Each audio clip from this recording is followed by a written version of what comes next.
2022년 우리 세종중문교회의 표어는 바로 친밀함입니다. 우리가 아무리 신앙생활을 오래 하고 했어도 늘 하나님은 멀리만 계시고 하나님의 말씀이 내 삶에 가까이 이렇게 다가오지 않고 그냥 멀리만 느껴지는 그러한 신앙생활로부터 우리가 매일매일의 삶을 통해서 하나님과 더욱더 가까워지고 더욱더 친밀해지는 것, 우리가 편안한 친구, 가까운 친구들 막 주저리 이런 얘기 저런 얘기 다 나누는 것처럼 우리가 하나님과 나와의 관계가 이제는 더 이상 그냥 멀리만 계신 분이 아니라 아주 친밀하고 가까운 분을 만들어가는 것, 이루어가는 것이 바로 2022년 우리 세종중문교회의 표어이고 또 그것이 올해의 우리의 목적입니다. 그래서 우리가 예수님과 더욱더 친밀해지기 위해서 우리는 올 한 해 동안 예수님과 멀어지게 된 45가지 이유라는 그런 책을 가지고요, 우리가 그 책 안에 기록되어 있는 그 수많은 죄의 뿌리들을 우리가 하나씩 뽑아보고 있습니다. 한 가지 우리가 그 죄의 그런 뿌리들을 우리가 발견해 가면서 내가 왜 이렇게 신앙생활을 오래 했음에도 불구하고 주님을 멀리만 계시고 나의 믿음 생활이 이 교회 안에 울타리 안에 갇혀 있고 이 울타리를 벗어나지 못하는지 우리는 그 이유들과 그 원인들을 우리가 발견해 가고 우리는 그 이유를, 그 죄를 뽑아가면서 하나님과 가까운 그런 삶을 살아가고 있습니다. 여러분, 오늘 말씀의 주제는 이기주의입니다. 이기주의. 조금만 더 설명해 드리면 경건한 이기주의가 오늘 말씀의 주제인데요, 오늘 이 예배를 통해서 내 삶에 그 이기주의라는 그러한 죄성을 뽑아내므로 우리가 주님과 더욱더 가까워질 수 있는 우리 모두가 되길 소망합니다. 이 시간 이 자리에 함께 계시는 분, 그리고 또 영상을 통해서 이 시간 함께 예배드리시는 분이라면 세상 사람들은 우리를 그리스도인이라고 부를 것입니다. 다른 표현으로는 크리스천이라고도 이야기하죠. 여러분, 이 시간 이 자리에 앉아있는 우리 모두는 바로 그리스도인입니다. 아멘입니까? 혹시 그리스도인 아니신 분 계십니까? 자신 있게 반짝반짝? 자신이 없는 것 같아요. 자, 우리가 그리스도인이라면 그리스도인이 무엇인지 알지 못하고 우리는 절대로 진정한 그리스도인이 되긴 어려울 것입니다. 우리가 진정한 그리스도인이 무엇인지 그 명확한 모델과 샘플을 알지 못한다면 아무리 10년이 지나고 20년이 지나도 우리는 진정한 그리스도인이 되는 것이 불가능하다는 말입니다. 과연 그리스도인이 어떠한 존재이고 어떠한 사람인지 아마 여러분들이라면 이미 다 알고 계실 것이지만 제가 오늘 다시 한번 그리스도인의 모습을, 그리스도인은 과연 어떠한 존재이고 어떻게 세워졌고 우리는 어떠한 곳을 향해 나아가야 하는지 그 그리스도인의 모습을 다시 한번 선명하게 우리가 그려보기를 소망합니다. 여러분, 신약 성경에 그리스도인이라는 단어가 몇 번 기록됐는지 아십니까? 3번밖에 기록되지 않았습니다. 혹시 그건 알고 계셨습니까? 깜짝 놀랬죠? 그리스도인이라는 단어는 단 3번밖에 기록되지 않습니다. 가장 먼저 기록되어진 곳이 어디냐면 바로 사도행전 11장 26절 말씀인데요, 사도행전 11장 26절 만남에, 그러니까 사도행전 11장의 내용은 교회에 너무너무 극심한 박해가 있어서 교회가 갈라지고 흩어져서 이방에 모여서 예배를 드렸던 그 안디옥 교회에 사도 바울이 가서 성경을 가르치는 내용입니다. 만남에 안디옥에 데리고 와서 둘이 교회에 1년간 모여 있어 큰 무리를 가르쳤고 제자들이 안디옥에서 비로소 그리스도인이라 일컬음을 받게 되었더라 그래요. 그리스도인이라는 새로운 이름이 등장하기 전에 물론 그리스도인을 우리가 생각하는 그리스도인이라 칭하는 다른 용어들이 있습니다. 어떠한 용어들이 있습니까? 제자들 혹은 믿는 자들, 성도, 함께하는 무리, 이러한 단어들로 그리스도인들을 표현하는 단어들이 있지만 그 초대교회가 세워진 지 지금 교회 역사가 대략 한 2000년쯤 되었지만 2000년이 지나고 난 뒤에 예수님을 믿고 예수님대로 살아가고 예수님을 우리의 구원자라고 모시는 사람들, 다른 수많은 단어들보다도 절대적으로 그리스도인이라는 단어가 남겨졌다는 사실을 우리는 꼭 기억해야 합니다. 자, 그렇다면 그리스도인은 과연 무엇이고 누구를 비로소 그리스도인이라고 불리움을 받아야 했을까요? 먼저 우리가 그리스도인이 과연 어떠한 존재인지에 대해서 알아보기 위해선 먼저 무슨 인이라고 불리우는 사람들 있죠. 무슨 인이라고 이름을 붙이는 사람, 인. 네, 바리새인. 예, 또 어떤 인이 있습니까? 한국인. 네. 또? 네? 사두개인. 역시 예, 수준이 있어요. 사두개인 뭐 많습니다. 자, 우리가 무슨 인이라고 붙이는 이 인, 우리는 어디에 그 인이라는 글씨를 붙이냐면요, 뭐 여러 가지 특징이 있지만 그 중에 대표적인 걸 몇 가지 꼽아보면 그 지역에서 태어난 사람에게 붙이는 말이 인입니다. 한국인, 미국인, 중국인, 이렇게. 또한 그 나라를 다스리는 왕을 신뢰하고 믿고 따르는 사람, 또한 그 나라의 법과 질서를 지키고 살아가는 사람, 그리고 그 나라의 말과 행동과 그 나라의 문화가 내게 편한 사람, 우리는 그러한 사람에게 그 지역의 인이라는 이름을 붙입니다. 그래서 예를 들어 이런 거죠. 우리는, 여러분 무슨 인입니까? 우리는 한국인입니다. 왜요? 한국에서 태어났고 한국의 대통령의 그 이끔을 우리가 따라가고, 그리고 또 이 나라의 문화와 언어를 우리가 습득하고 이것을 가지고 유지하고 있기 때문에 우리가 한국인이 되는 겁니다. 때로는 우리가 예를 들어 일본에 가도 우리는 한국인의 자부심과 자긍심을 가지고 살아갑니다. 하지만 이러한 경우는 어떠합니까? 미국에 갔어요. 이민을 갔어요. 그러면 이민 간 한국 사람은 한국인입니까? 미국인입니까? 한국인이죠. 얼마나 외롭냐면 태극기만 봐도 심장이 뛴대요. 옛날에 그랬대요. 초기 이민자들이. 그래서 자동차마다 막 태극기를 걸고 다녔대요. 근데 그 시골 마을에 쫙 차를 타고 가다가 태극기를 보면 막 너무 그랬었대요. 그런데 문제는 어디서부터 시작되면 그 2세들, 미국에서 태어난 한국인들, 한국인입니까? 미국인입니까? 네? 코리안 아메리칸이 한국인입니까? 미국인입니까? 무엇을 보면 알 수 있냐면, 미국과 한국이 축구 시합할 때 누구 응원했나 보면 이게 미국 사람인지 이게 한국 사람인지 알 수 있습니다. 한국과 미국이 축구를 붙었습니다. 누구를 응원할까요? 그러면 한국 사람입니다. 근데 내가 미국인이라고, 그들은 왜 미국에서 태어났고 미국의 법을 따르고 그리고 미국의 말을 하고 그런 행동을 하기 때문에 미국인이 분명합니다. 하지만 이러한 사람들, 분명히 한국에서 태어났지만 미국에 넘어갔어요. 근데 이제 미국의 문화를 습득하면서 한국과는 다른 미국인의 모습을 내가 비추면 사람들은 이렇게 말합니다. 이 사람 미국 사람 다 됐네, 그래요. 왜요? 얼굴이 미국 사람이어서요? 아닙니다. 그의 말과 그의 사상과 그의 가르침을 따르기 때문에 미국인이라고 불리는 거죠.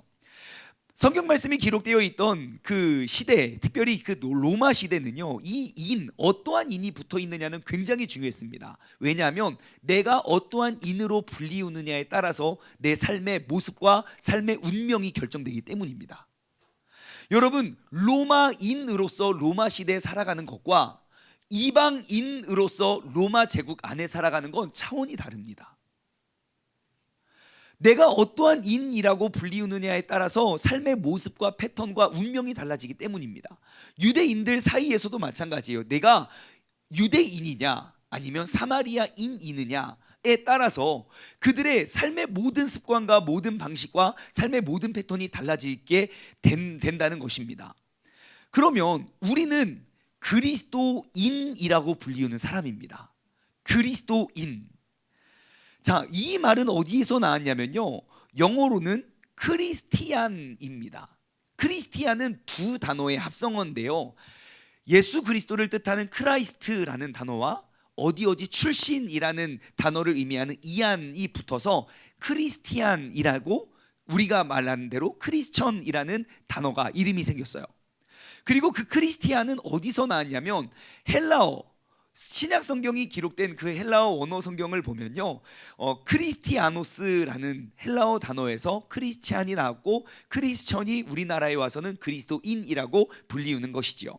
자, 그러면 크리스티안이라는 사람, 그리스도인의 특징은 무엇이겠습니까? 예수 그리스도 안에서 새롭게 태어나 예수님만을 섬기고 세상의 법이 아닌 예수님의 법과 질서를 따르는 사람, 그리고 예수님과 같은 말을 하며 예수님과 같은 행동을 하는 사람을 우리는 그리스도인이라고 부릅니다. 여러분들은 그리스도인 되십니까? 아닌 사람 자신 있게 그리스도인인 사람 자신 있게 반짝반짝해 볼까요? 내리시고 할렐루야, 할렐루야. 나의 삶의 모습을 돌아보아 누가 봐도 내가 예수 그리스도 안에서 새롭게 태어나 옛날에 죄와 사망을 쫓아갔던 그 육신적인 사람이 아니라 영적인 사람으로 태어나 내가 예수 그리스도의 세상의 어떠한 가르침보다 예수님의 가르침을 따르고 세상의 법이 아닌 그 하나님 말씀의 법과 질서 위에서 예수님과 같이 말하고 예수님과 같이 행동하는 그러한 사람. 여러분, 우리가 그리스도인으로서 이 세상을 살아가기 위해서 우리에게는 너무너무 좋은 모델이 한 명 있습니다. 그 모델은 바로 그리스도입니다. 예수님이 우리의 모델이 되고 우리의 샘플이 되십니다. 그래서 예수님께서는 이 땅에 오신 것입니다. 오늘 본문 말씀 6절에서 8절 말씀을 보면 예수님이 어떠한 분인지에 대해서 소개를 하고 있어요. 6절 말씀을 보면요, 사도 바울은 예수님을 이렇게 소개하네요. 그는 근본 하나님의 본체시나 하나님과 동등됨을 취할 것으로 여기지 아니하시고. 예수님은 누구십니까? 근본적으로 하나님의 본체시래요. 근본이 하나님의 본체시래요. 즉 우리는 근본이 그냥 죄성인데 예수님의 근본은 하나님의 본체시래요. 예수님은 곧 하나님이십니다. 그분은 스스로 계시는 분이며 태초부터 하나님과 동행하며 함께 이 세상 우주 만물을 어떻게 창조하실지를 계획하셨던 분이고, 그는 이전에도 계셨고 지금도 계셨고 영원히 계실 분. 예수님은 이 죄가 많고 더러웠고 이기심이 가득한 이 세상에 사실 몸담지 않으셔도 될 분이거든요. 그런데 오늘 6절 말씀은 이렇게 말합니다. 그는 근본 하나님의 본체이시지만 하나님과 동등됨을 취할 것으로 여기지 아니하시고 이 땅에 오셨다고 소개하고 있습니다. 사도 바울은 예수님이 하나님의 본체라고 이야기합니다. 이 본체는 무엇이냐면 형태, form, 아니면 외적인 모습, appearance, 남들에게 보여지는 비춰지는 모습, 아니면 어떠한 형상, 무엇을 담다라는 likeness. 그래서 하나님, 예수님을 본즉 곧 하나님을 봤고 하나님을 본즉 예수님을 본 거예요. 즉 하나님의 형태와 모습과 그러한 형상을 지니신 분이지만 죄가 없는 분이에요. 그런데 예수님께서는 하나님과 그 동등한 위치를 취하지 아니하시고 이 땅에 내려오셨어요. 그리고 이 땅에서 죄인들이나 할 법한 일들을 행하십니다. 그게 무엇이냐? 대표적으로 기도요. 여러분, 예수님이 기도가 필요합니까? 기도가 안 필요합니까? 아니에요. 예수님은 기도를 하실 분이 아니라 기도를 응답해 주실 분이에요. 여러분, 맨날 기도할 때 누구 이름으로 기도합니까? 예수님의 이름으로 기도해요. 예수님은 어떻게 기도하셨을까요? 그것도 모르고 계속 그랬죠. 여러분, 예수님은 기도를 해야 할 대상이 아니에요. 기도를 받아야 될 대상이고 기도를 응답해야 될 대상인데, 여러분, 예수님 기도 많이 하신 거 알죠? 날이 새도록 기도하신 거 알죠? 중요한 사건들 앞에 항상 예수님이 기도하신 모습을 기록한 거 알죠? 사역을 시작하시기 전에 40일 금식하며 기도하시죠? 여러분, 예수님도 그렇게 기도하셨는데 그리스도인 되시는 여러분들 그렇게 하고 계시죠? 왜 우리 아까 자신 있게 할렐루야 반짝반짝 했잖아요. 여러분, 예수님은 기도를 안 하셔도 되는데 왜 그렇게 기도를 하셨을까요?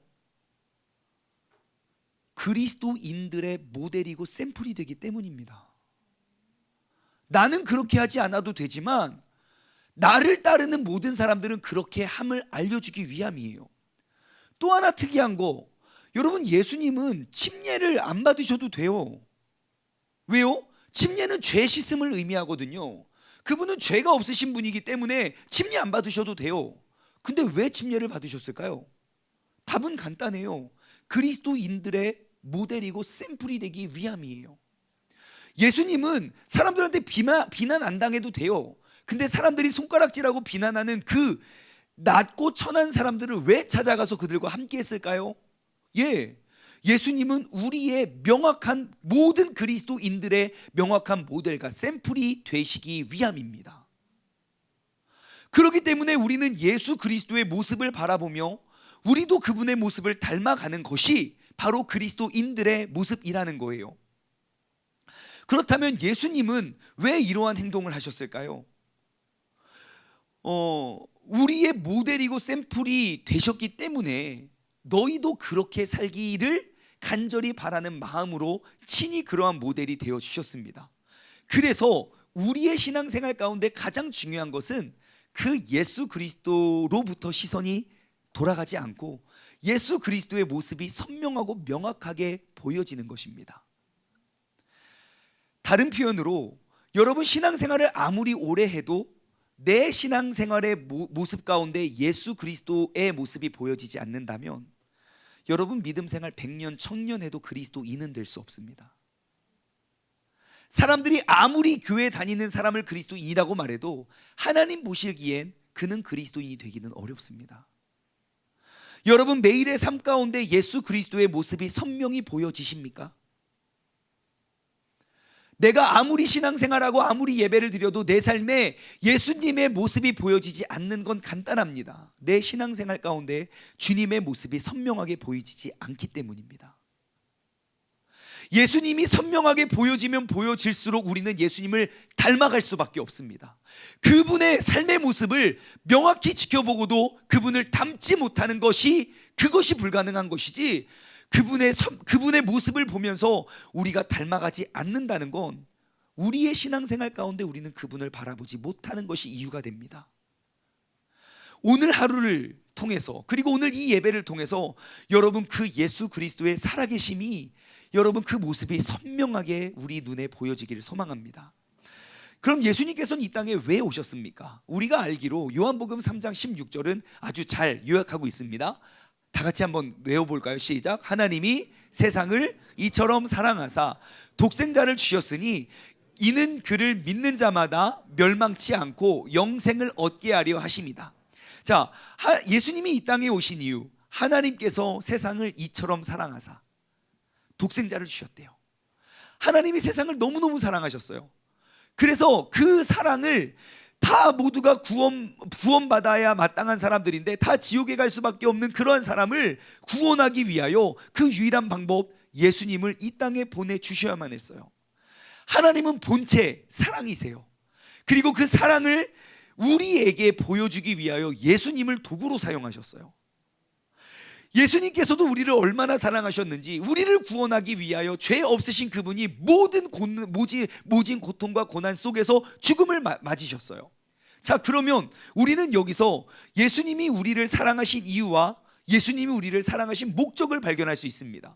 예수님이 우리를 왜 그토록 사랑하셨습니까? 이유? 간단합니다. 예수님은 하나님 본체이시기 때문에, 그는 곧 사랑이시기 때문에. 그러면 우리를 사랑하는 목적이 무엇입니까? 이유는 알겠어요. 하나님 사랑이세요. 예수님 사랑이세요. 그래서 우리 사랑한 거 이해해요. 그러면 나 같은 죄인을 택하여 사랑하신 목적은 무엇일까요? 내가 그리스도의 모습을 비추어내는 사람이 되기 위함이겠죠. 그 사랑을 먼저 알고 깨달은 내가, 즉 그리스도인들이 예수 그리스도의 사랑을 아직도 알지 못하는 사람에게 비추어 보이기 위해서 나를 위해 죽으신 것이 목적입니다. 다시 말해 우리 인생의 모델이 되고 샘플이 되시는 예수님께서 우리에게 그 사랑을 비춰주시고 보여주신 이유, 여러분 우리가 그 목적대로 우리가 세상 가운데 예수 그리스도의 모습을 가르쳐주고 보여주지 못한다면 우리는 목적을 잃어버린, 예수님이 나를 위해 죽으신 그 목적을 잃어버린 사람이 되는 것입니다. 다시 말해 그리스도인은 되지 못할 것입니다. 그렇다면 사랑은 무엇일까요? 저는 오늘 본문 말씀을 통해서 사랑을 이렇게 정의하고 싶어요. 사랑은요, 중심을 옮기는 것이다. 시작. 사랑은 중심을 옮기는 것이다. 어떠한 중심입니까? 나 중심으로부터 남 중심으로 옮겨지는 것이 사랑입니다. 나 중심에서 남 중심으로 옮겨지는 그것이 사랑입니다. 두 사람이 결혼을 했어요. 그러면 뭐 결혼을 하면 이제 신혼집을 차리죠. 뭐 집도 구하고 집 위치도 정하고 그리고 자동차도 사고 그리고 뭐 가구도 사고 또 집안 살림도 사고.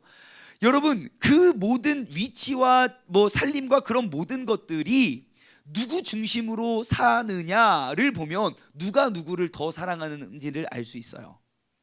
왜요? 그 중심엔 항상 더 사랑하는 사람이 있기 때문이에요. 예를 들어 내가 사고 싶은 건 빨간색 차예요. 근데 내 남편이 사고 싶은 건 하얀색 차예요. 근데 나와 있는 차를 보면 누가 누구를 더 사랑하는지 알 수 있다니까요. 집을 정하는 위치도, 우리가 집을 어디다 구합니까? 결혼한 다음에 남편 직장 근처에 집을 구하죠. 왜요? 돈을 거기서 나오니까요. 한 사람이 양보할 수밖에 없어요. 사랑은 무엇입니까? 중심을 옮기는 것이라고 이야기했어요. 그래서 알콩달콩 신혼부부가 잘 사는데 이제 새로운 아이가 태어나요. 그러면 그 부부의 그 가정의 중심이 아이에게로 바뀝니다. 이사하는 사람도 있고요, 방도 꾸미고요, 모든 스케줄이 다 아이에게 맞춰져 있습니다. 왜요? 이유는 간단해요. 아이를 가장 사랑하기 때문입니다. 아이를 낳고도 내 마음대로 사는 사람, 그 사랑의 중심은 나에게 있는 거예요. 항상 우리는 가장 사랑하는 것이 중심이 되고 그것이 기준이 됩니다. 자, 우리가 예수님을 사랑하고 예수님이 우리를 사랑하잖아요. 예수님은 본인이 하나님과 동등한 위치에 계시지만 우리를 사랑하는 그 사랑은 우리에게 중심을 두셨어요. 그렇기 때문에 이 죄가 많은 육신의 몸을 이끌고 이 땅에 오신 거예요. 예수님의 사랑의 표현은 중심이 우리에게 있었어요. 그러니까 죄인들을 찾아가셨어요. 우리에게 기도를 가르쳐 주기 위해서 기도를 하셨고요, 우리에게 가르쳐 주시기 위해 항상 우리의 모습대로 내려오셨어요. 그러면 우리가 그 사랑을 받은 사람이라면, 나와 남이 있다면, 우리가 그 예수님을 닮아 사랑을 비춰내는 사람이라면 우리는 사랑의 중심이 나에게 있어야 합니까? 남에게 있어야 합니까? 여러분의 삶의 중심은 나에게 있습니까? 남에게 있습니까? 여러분은 그리스도인입니까? 아닙니까? 우리가 예수님을 사랑하는 사람이라면, 우리가 그리스도인이라 불리우는 사람이라면, 여러분, 우리는 그 이기적인 믿음과 이기적인 삶의 습관으로부터 우리는 이타적인 삶으로 바꿔야 합니다. 지난주의 말씀을 인용하면 자사하사하는 사람이 그리스도인이 됨과 동시에 하사자사 해야 된다는 거예요. 나를 먼저 사랑하고 하나님을 사랑하는 사람, 내가 먼저 우선되고 하나님은 어딘가에 있는 사람이 아니라 내가 그리스도인이 됨과 동시에 하나님 먼저 사랑하고 그리고 나를 사랑하는 사람, 예수 그리스도를 닮아가는 사람, 닮은 모습을 바라보면 항상 똑같은 공통점이 있습니다. 반드시 나타나는 현상, 아무리 이기적인 사람이었더라도 이타적인 사람이 된다는 거예요. 삶의 중심이 나만 보던 사람도 남을 위해서 살기 시작한다는 거예요. 여러분, 모든 인간은 태어나면서부터 이기적입니다. 여러분, 저는 이기적이지 않습니다 하는 사람 있습니까? 모든 사람은 그냥 태어남이 이기주의입니다. 자기만 알아요. 내 거. 애기들 보십시오. 제 거 뺏기면 울어요. 근데 나한테 주면 무조건 웃고. 그래요. 이기주의예요. 예수님 만나기 전에는 다 그래요. 그런데 그래서 우리는 이기주의가 죄라고 생각하진 않습니다. 그냥 마땅히 그러한 것이라고 생각을 해요. 그럼 물어볼게요. 여러분, 이기주의가 죄입니까? 아닙니까? 옳은 건 아닌 건 알아요. 하지만 이기주의적인 마음을 갖고 있는 게 죄입니까? 아닙니까? 여러분, 내가 너무너무 이기주의여서 나만 사랑해서 남을 덜 사랑해서 회개한 적 있습니까? 내 삶의 그 이기주의라는 것을 죄로 여겨서 그것을 뽑기 위해 작정기도 해보신 적 있습니까? 우리는 이기주의가 죄라고 인식하지 못해요. 그런데 이기주의는 명확한 죄가 될 수 있습니다. 왜냐하면 이기주의자들의 가장 큰 문제는 하나님을 위해 살지 않고 나를 위해 살기 때문입니다. 그래서 죄가 될 수 있습니다. 우리가 그 이기주의라는 죄를 뽑아내지 않고서는 우리는 결단코 진정한 그리스도인의 삶을 살아갈 수가 없습니다. 그리고 그 이기주의라는 죄를 뽑아낼 수 있는 열쇠는 바로 사랑입니다. 이타주의적인 거. 그리고 최고의 사랑은 사랑의 본체이신 하나님의 모습을 통해서 우리는 배울 수 있게 되죠. 여러분, 교회 안에는 수많은 봉사자들이 있습니다. 봉사는 무엇입니까? 나를 위해 하는 게 아니라 남을 위해 하는 걸 봉사라고 합니다. 나의 유익과 나의 이익을 위해 하는 것이 아니라 다른 사람의 이익과 다른 사람의 유익을 위하여 섬기는 것이 봉사입니다. 우리가 교회에 지금 143명입니까? 143명의 봉사자들이 열심히 봉사하는 이유, 그들이 봉사자라고 우리가 부르는 이유는 그 사람들이 돈을 받지 않기 때문입니다. 나에게 어떠한 이익을 주면 그만큼만, 돈을 주는 만큼만 일하는 것이 아니라 내가 하나님을 위해 나의 전부, 나의 모든 것들을 다 쏟아붓는 사람들, 그래서 우리는 그들을 봉사자라고 합니다. 그래서 교회 안에는요, 얼마나 많은 봉사자들이 있는지 몰라요. 그리고 교회의 모든 일들, 행사들, 활동들이 다 그 아름다운 봉사들에 의해서 최고의 예배와 최고의 모습이 갖추어지게 된다는 거예요. 더욱더 많은 봉사자들이 생기면 생길수록 교회는 더욱더 아름다워지고 예배는 더욱더 멋져질 거예요. 여러분, 오늘 신청서 나눠드렸잖아요. 봉사 헌신서. 야, 매주 101명의 사람이 매주 예배를 위해서 101명이 움직이는데, 여러분, 내가 그곳 어딘가에도 없다면 여러분 그거 잘못된 겁니다. 확실히 주님의 모습이 선명하게 보이는 사람이 아닐지 모릅니다. 여러분, 오늘 작정하시고 우리가 그리스도인이 되었으면 좋겠어요. 누가 시켜서 시키는 것만 하는 게 아니라 주님께서 내게 가장 귀한 것, 내가 주를 위해 쓰겠습니다의 결단이죠. 여러분, 주변에 봉사를 많이 하시는 분들 한번 보십시오. 제가 봉사자의 명단을 쭉 받아 적는데 어떠한 사람의 이름은 여기도 있고 저기도 있고 저기도 있고 저기도 있더라고요. 왜 그런가 봤더니 그러한 사람들의 공통적인 특징은요, 굉장히 사랑이 많은 사람들입니다. 하지만 봉사를 하지 않는 사람들 보면요, 자사하사하는 사람입니다. 사랑의 중심이 언제나 나에게 있기 때문에 그러한 사람의 특징은 성경이 가르쳐주는 사랑을 절대로 실천할 수 없습니다. 왜요? 성경의 가르침보다 나를 더 사랑하거든요. 그러한 사람들의 특징은요, 어느 정도 이외에, 그러니까 자신이 생각하는 자신의 영역 이외에 자신의 믿음이 절대 자라날 수가 없습니다. 하나님 200년 300년 믿어도 성경에 기록되어 있는 예수님의 사랑의 모습은 이해할 수가 없습니다.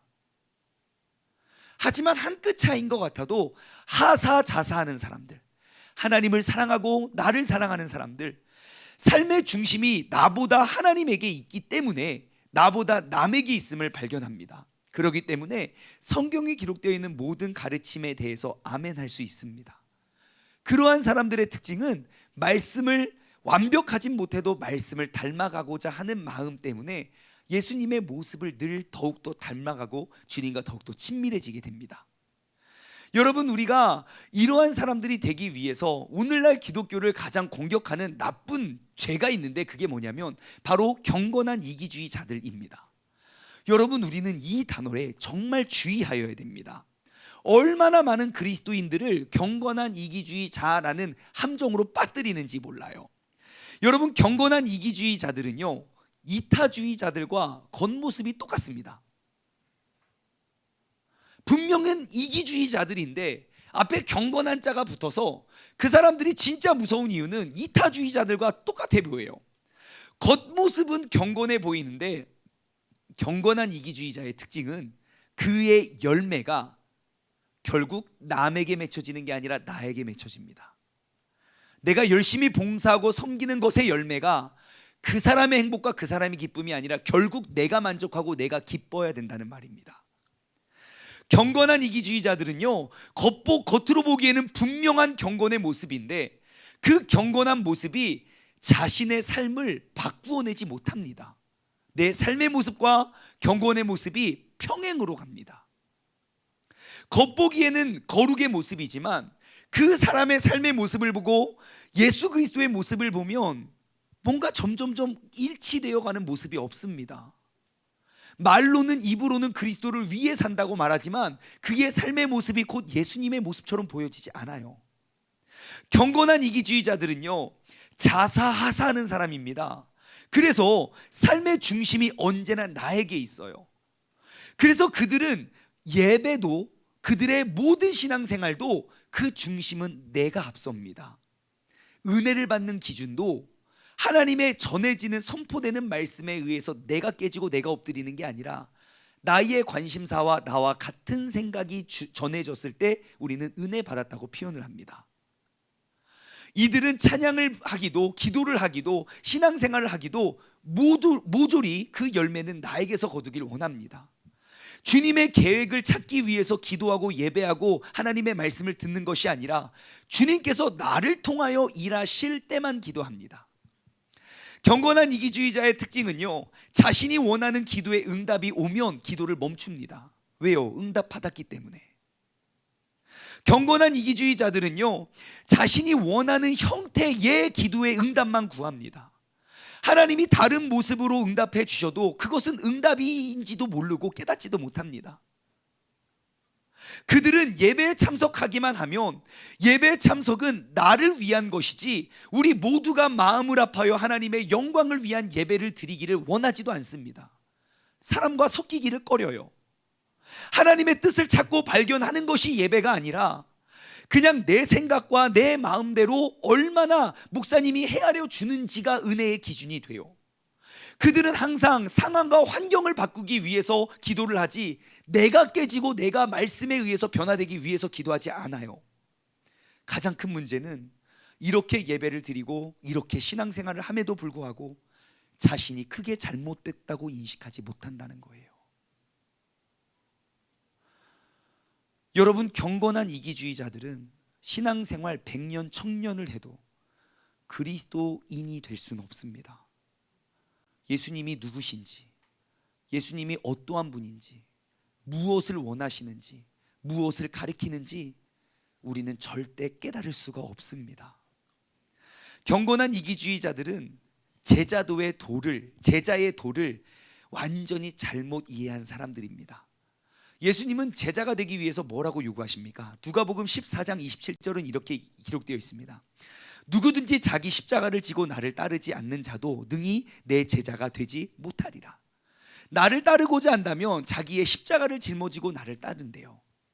여러분, 예수님의 제자가 되기 위해선 반드시 나의 십자가를 짊어지고 나가야 됩니다. 여러분이 짊어져야 할 십자가가 뭔지는 알고는 계십니까? 여러분, 십자가가 뭔가요? 예수 그리스도께서 짊어진 십자가를 내가 짊어져야 되는데 여러분 어떤 십자가를 짊어지셨습니까? 설마 이게 매달려 손이 박히고 막 눈물이 막 온몸이 막 피가 철철 흘러야 그게 십자가라고 생각하진 않으시죠? 십자가가 뭘까요? 내가 그걸 알아야 예수님의 제자가 될 수 있는데 우리는 십자가를 짊어지지도 않고 왜 예수님의 제자라고 말하고 있는 겁니까? 오늘 본문 말씀은 그 예수 그리스도께서 지었던 십자가가 무엇인지 명확히 보여주고 있습니다. 아까 우리가 읽어봤던 6절, 7절, 8절 말씀을 다시 읽어드리면요, 그는 근본 하나님의 본체시지만 하나님과 동등됨을 취할 것으로 여기지 아니하시고 오히려 자기를 비워 형체를 가지사 사람들과 같이 되셨대요. 사랑의 중심이 우리에게 있죠. 8절, 사람의 모양으로 나타나사 자기를 낮추셨고 죽기까지 복종을 하셨는데 그것이 곧 십자가의 죽으심이래요. 자, 십자가의 죽으심은 곧 무엇입니까? 죽기까지 복종하는 거래요. 여러분, 십자가는요, 내가 죽기까지 복종하는 겁니다. 나의 의지와 나의 생각과 나의 원함이, 나의 뜻이 있지만 그것이 하나님의 뜻과 달랐을 때 내가 죽도록 복종하는 것, 그것이 십자가입니다. 여러분, 내가 하루를 살면서 과연 그 십자가를 몇 번이나 짊어지십니까? 여러분, 내가 그 십자가를 의도적으로 몇 번이나 짊어지기를 원하고 살아가십니까? 여러분, 그 예수 그리스도의 십자가를 우리가 짊어짐으로 예수 그리스도를 따르는 제자의 삶을 살아갈 수 있는 믿음의 사람 되기를 소망합니다. 십자가는 바로 의복입니다. 의복이 무엇이냐면 제가 만든 글이에요. 의식적으로 하나님께 복종하는 것. 의복은 의식적으로 하나님께 복종하는 것이다. 시작.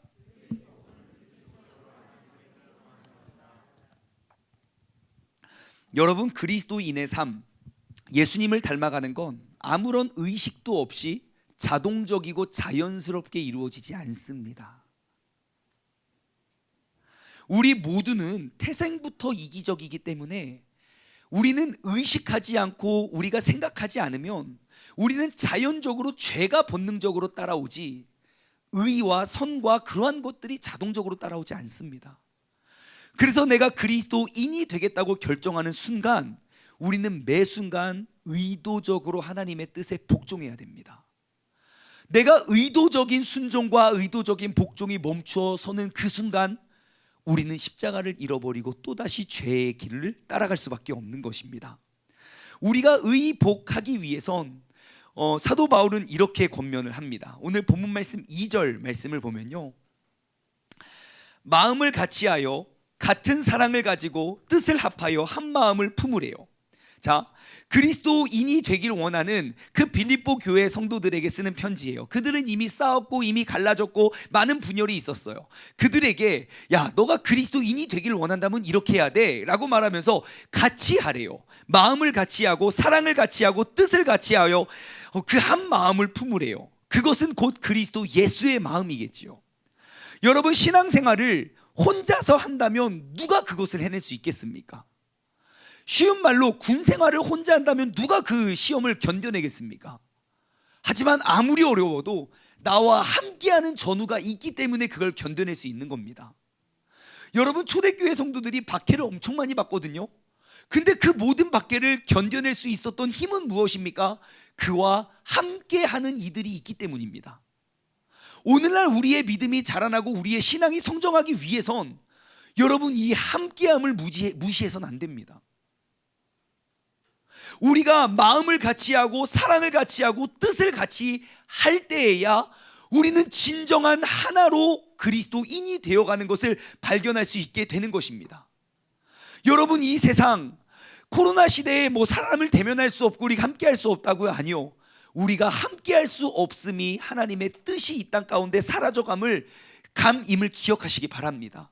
더욱더 모이기에 힘쓰고 더욱더 함께하기에 그것이 대면이 아니더라도 우리가 예수 그리스도 안에서 하나됨을 더욱더 신경 쓸 수 있는 우리 모두가 되길 소망합니다. 3절과 4절입니다.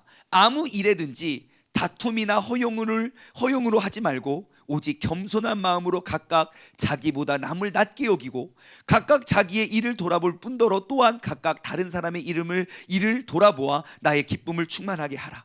여러분 보십시오. 아무 일에든지 다툼이나 허용으로 하지 말래요. 예, 다툴 수도 있고 허용할 수도 있어요. 하지만 그보다 더 큰 건 주님을 사랑하는 것이 되면 돼요. 하사자사가 되면 다퉈도 괜찮아요. 하나 될 수 있기 때문에요. 싸워도 괜찮아요. 같은 곳을 보고 있기 때문에요. 화해가 되고 다 용납이 돼요. 하지만 다툼과 싸움이 화해가 되지 않는 이유가 무엇이겠습니까? 우리가 다른 곳을 보고 있기 때문입니다. 아무 일에든지 다툼과 허용으로 하지 말고 오직 겸손한 마음으로 각각 자기보다 남을 낮게 여기래요. 여러분, 이 빌립보서 2장 3절의 말씀이 1년간 그리스도인으로 살아갈 때 며칠이나 적용이 되십니까? 그리스도인의 사랑은 마음이 중심이 움직이는 거라니까요. 나보다 남을 더 낮게 여기는 것, 나보다 남을 먼저 생각해 주는 것, 나의 기도 제목보다 다른 사람의 기도 제목을 위해서 더 기도해 주는 것, 내 문제가 발생했을 때 작정하는 것이 아니라 그보다 다른 사람의 문제를 위해서 작정해 줄 수 있는 것. 1년 동안 그리스도인으로 살아가면서 나보다 남을 낮게 여긴다는 이 말씀을 여러분 며칠이나 의도적으로 바라보십니까? 여러분, 자연적인 본능으로 신앙생활 하지 마십시오. 의도적으로 주님을 바라보십시오. 의도적으로 주님을 생각하고 의도적으로 그 하나님의 말씀 앞에 엎드려 복종할 수 있는 우리 모두가 되길 소망합니다. 4절 말씀을 묵상하는데 좀 이상한 점을 발견했어요. 각각 자기 일을 돌아볼 뿐더러 또한 각각 다른 사람들의 일을 돌아보아 내 일을 뿐만 아니라 남의 일을 돌아보래요. 근데 그 열매가 뭡니까? 나의 기쁨을 충만하게 한대요. 왜 내가 남을 돌아보는데 왜 주님께서 기뻐하실까?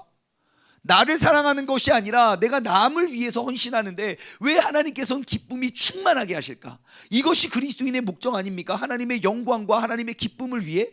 이거 하면 됩니다. 나보다 남을 위해 살면 돼요. 그러면 왜 예수님께서는 기쁨이 충만하실까? 생각해 보십시오. 내가 아직 죄인 되었을 때에 하나님의 사랑의 중심을 나에게 두었어요. 그리고 나를 사랑으로 변화시켜서 그 사랑의 열매가 우리가 이 자리에 앉아 있는 거예요. 근데 그 죄인 되었던 사람이 이제는 예수님과 같은 사랑의 중심을 다른 사람에게 두어 그를 섬기는 거예요. 그러니 주님께서 기쁩니까? 안 기쁘겠습니까? 주님을 너무너무 기쁘게 해드릴 수 있는 길이 되는 것이죠. 분명히 주님께서는 나에게 그 사랑의 빛을 비춰주셨는데 이제는 나를 통해서 다른 사람에게 그 빛이 비춰져 간다면 하나님을 가장 기쁘시게 해드리는 그러한 방법이 아닐까 싶습니다. 이것이 바로 이기주의의 죄를 뽑아내는 방법입니다. 여러분, 우리는 의식적으로 예수님을 바라보아야 합니다. 의식적으로 그분께서 걸어가신 그 길을 우리가 찾아내서 따라가야 됩니다. 예수님이 보여지는 만큼 그분의 사랑을 우리는 그분의 사랑에 감동할 수밖에 없습니다. 우리는 그 예수님의 사랑을 느끼고 우리가 발견하는 만큼 우리는 자아와 이기주의를 점점점 미워하게 될 것입니다. 주님의 사랑이 가득하다면 그분을 향한 사랑과 감사가 충만해져서 그분의 능력으로 이 땅을 살아가게 되고 그분께서 허락하시는 그 기쁨의 충만함을 누리며 살아가게 될 것입니다. 그럼 마지막으로 왜 우리가 이타적인 사람이 되어야 됩니까? 왜요? 그리스도인이기 때문에 왜 그럼 우리는 그리스도인이 되어야 됩니까? 오늘 본문 말씀 9절에서 11절에는 답을 해주고 있어요.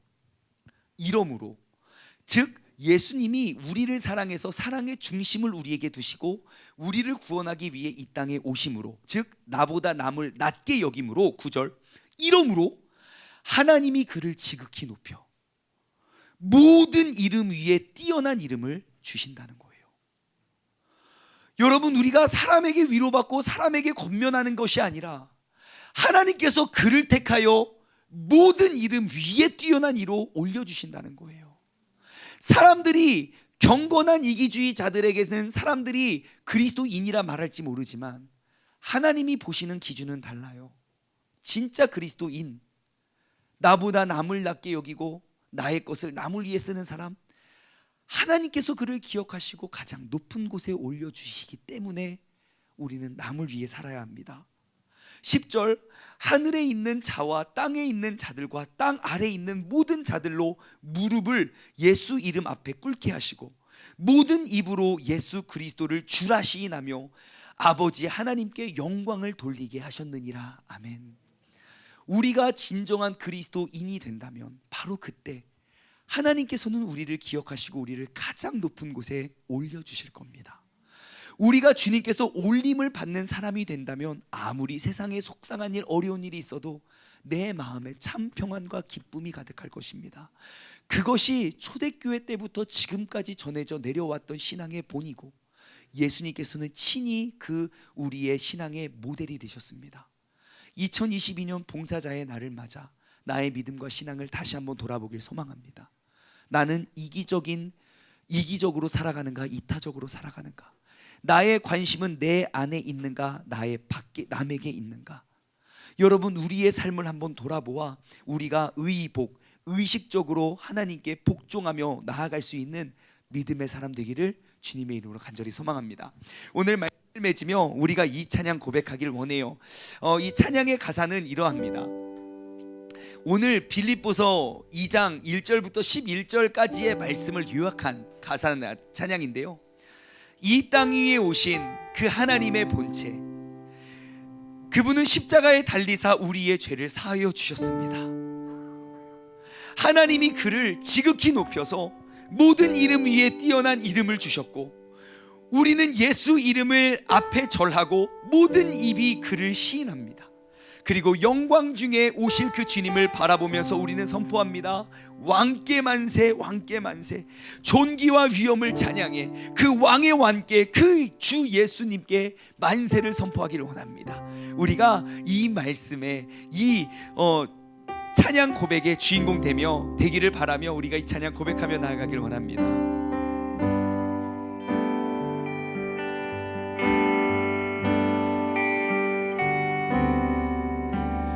땅 위에 오신 하나님의 본체, 십자가에 달리사 우리 죄 사셨네.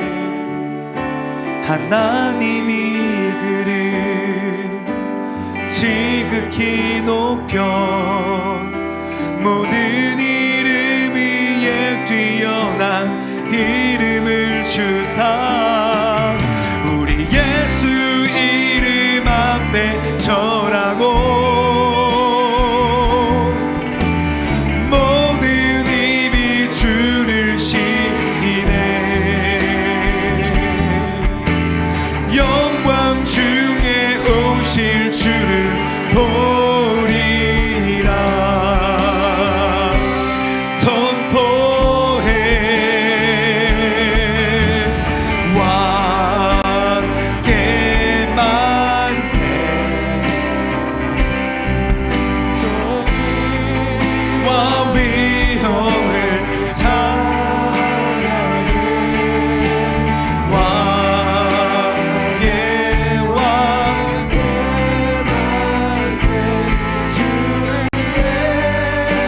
우리 시간 그 영광스러운 하나님의 모습을 바라보며 다시 한번 고백하겠습니다.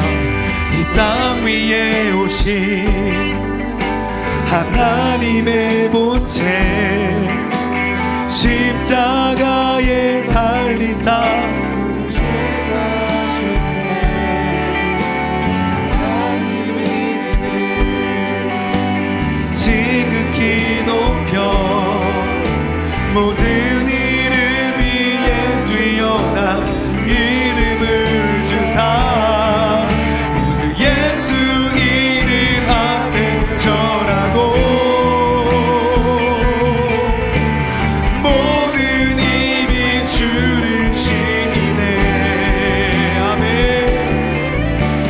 영광 중에 오실 주를 보리라 선포하겠습니다.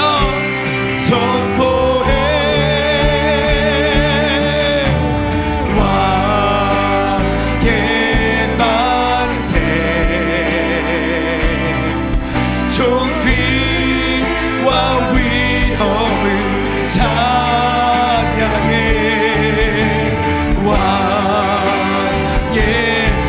왕의 만세. 주 예수 왕께 만세. 왕께 만세. 존귀와 위엄을 찬양해. 왕의 만세. 주 예수 하나님. 이 시간 함께 기도하며 나아가길 원합니다.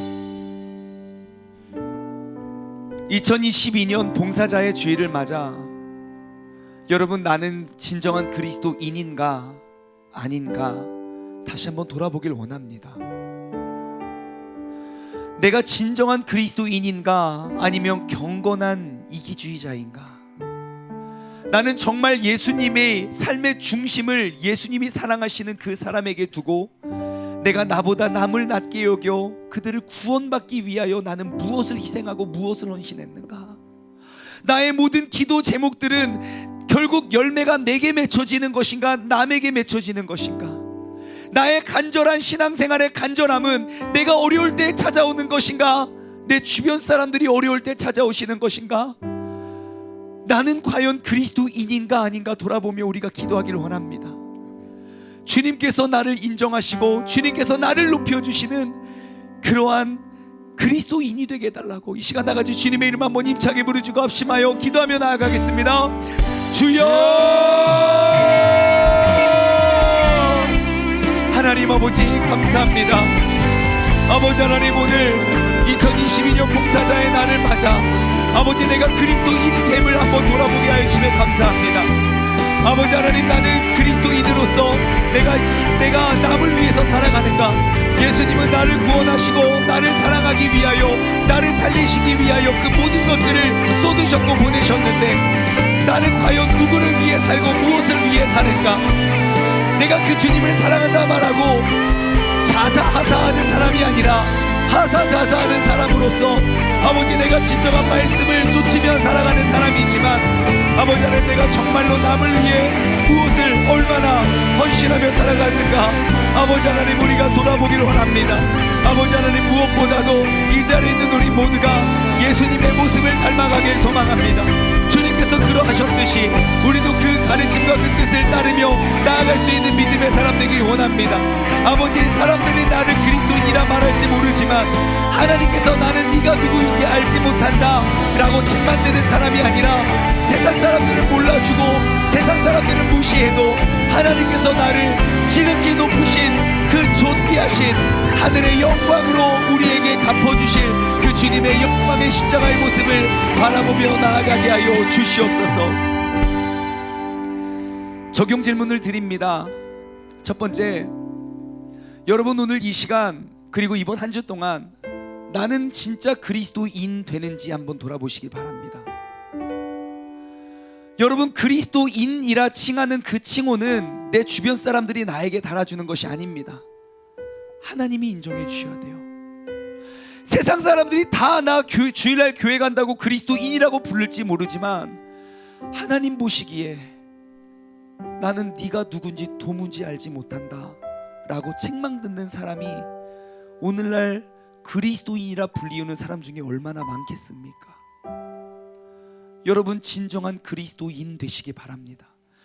세상 사람들은 나를 손가락질하고 세상 사람들은 나를 무시해도 하나님께서 나를 가장 높은 곳에 존귀히 여기시는 그리스도인, 사람들에게 인정받고 사람들에게 칭찬 듣는 봉사를 위한 것이 아니라 하나님께서 나를 가장 높이 기억하시는 그 그리스도인 되시기 바랍니다. 두 번째, 그렇다면 나는 어떠한 무엇으로 그리스도인의 빛을 비추기로 다짐하십니까? 여러분, 신앙생활은 의도적으로 하나님의 뜻에 복종하는 것입니다. 이 시간 환경이 가져다주는 예배가 아니라 내가 나의 뜻과 나의 모든 것들을 하나님 앞에 엎드리고 그것을 포기하는 것이 십자가입니다. 하루에도 수백 번 수천 번 우리는 십자가 앞에 섭니다. 다만 내가 무시할 뿐이지요. 과연 나는 예수 그리스도를 닮은 그 그리스도인의 빛을 비추기 위해 나는 어떠한 십자가를 짊어지길 원하시는지 한번 기록해 봤으면 좋겠어요. 마지막으로 여러분 꼭 의도적으로 신앙생활 하십시오. 나의 본능에 맡기면 우리는 끊임없이 죄 속에 빠져가고 죄에 넘어질 수밖에 없습니다. 자연스럽게 죄짓지 말고 자연스럽게 죄를 따르지 말고 의도적으로 예수님을 따라 보십시오. 의도적으로 예수님을 바라보고 의도적으로 예수님이 어떠한 분인지 찾아보고 의도적으로 예수님께 묻고 우리가 의도적으로 하나님의 뜻에 복종할 수 있는 저와 여러분 되길 주님의 이름으로 소망합니다. 하나님 아버지 감사합니다. 2022년 봉사자의 주일을 맞아 나는 진정한 그리스도인인가 아니면 경건한 이기주의자인가 돌아보게 하여 주심에 감사드립니다. 내가 항상 봉사하는 자리는 결국 그 봉사의 열매가 나에게 맺혀졌는가 아니면 정말 남에게 맺혀졌는가를 돌아봅니다. 혹은 내가 그리스도인이라 말하고 그리스도를 닮아가고 따라가는 사람으로서 어떠한 봉사 자리에도 서지 못하고 섞이지 못하는 그러한 사람이 내가 아닌가 한번 돌아보게 됩니다. 하나님, 이제 나의 삶의 모습은 사람에게 보여주기 위한, 사람들 눈에 보이는 그리스도인이 되는 것이 아니라 하나님께서 인정하시고 하나님께서 기억하시고